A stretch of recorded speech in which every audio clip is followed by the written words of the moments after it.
Hi everyone, and welcome to Storytime at Colaburn Water. Today's story is called The Amazing and True Story of How Water Gets into Your Taps. It's the story that I share with children when I visit kindergartens as part of our Water Hero program. Before we get started, have you ever wondered how water gets into your tap?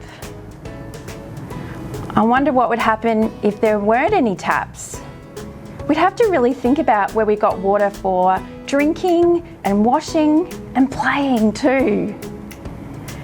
People in towns are very lucky in that they're actually connected up to a system that gets clean water into their house when they need it. Today I'm going to show you how that happens. The story of our tap water starts in the sky. Here's a toy cloud. It's got a hole on the top and lots underneath. I'm going to put it into the water and see what happens. There's heaps of bubbles. And now they've stopped. I'll lift it up. Oh, I can lift this finger. Look at that, lots of rain falling down to the ground. Now, real clouds are made of water too. Tiny little bits of water that are up in the sky, and when they gather and get too heavy to stay in the sky, they begin to fall to the ground as rain or maybe snow, hail or sleet. The rain might fall on your roof, or it might find its way into a river. This sparkly fabric is the river in our story. And rivers are very important to our tap water story too. Some towns like Echuca and Gumbawa have the water used in their taps collected straight from a river. Other towns like Trentham and Almore, their water doesn't come directly from the river. Their water has come from rivers or rain seeping deep, deep, deep underground, past where the tree roots are, way down where it collects. Their water needs to be pumped up to the surface so it can be used in their taps. There's one other way that we can collect and store water. It's called a reservoir or a man-made lake, and I'll show you how that's made next. Here's our river, and the water is flowing this way.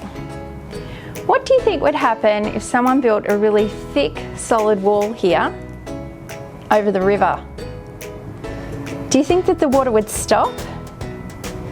It might make a bit of a puddle here and then a lake. And that's what happens with reservoirs.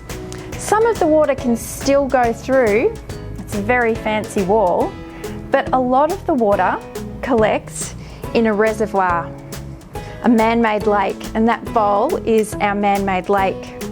That water is stored there until we need to use it. The reservoirs are a long way from town, so we need to get the water closer to town and closer to our taps.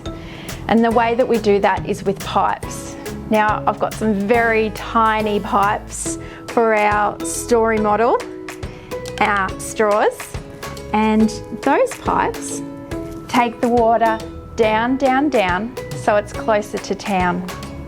So no matter whether your water has come from a reservoir, directly from the river, or from underground, the next step is really important. Does it look delicious? Ready for drinking?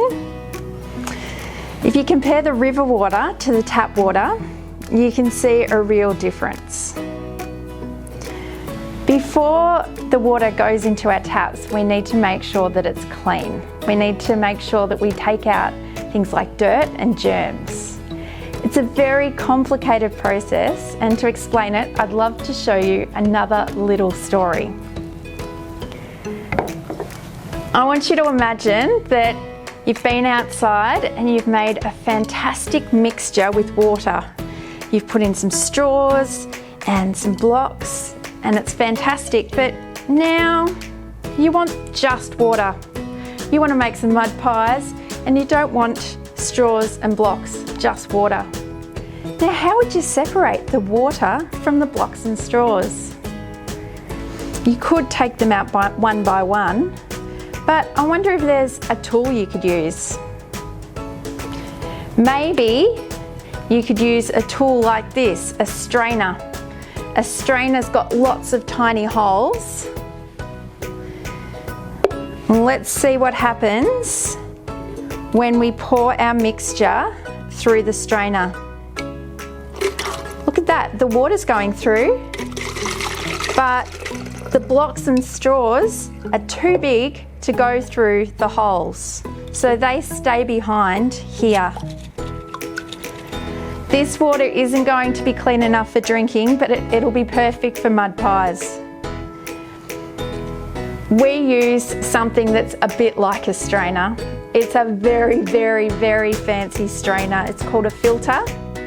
And what happens is that it lets the water go through, but larger things like dirt or germs are left behind. And it's just one of the ways that we clean the water so it's safe to drink. I'll put this strainer here to represent the water treatment plant and the cleaning process so that our water goes from river water to safe drinking water. Next up, the clean water is piped again. Piped underground all the way to a really important place, your house, and kinder or school, and all of the places that have got taps. So this is the amazing and true story of how water gets to your tap. All the way from the clouds, through a river, maybe a reservoir, piped and cleaned until it arrives into your tap. It does take a bit of time and effort to get there, and that's why we are so excited when children are water heroes and use water carefully. I hope you enjoyed Storytime. See you next time.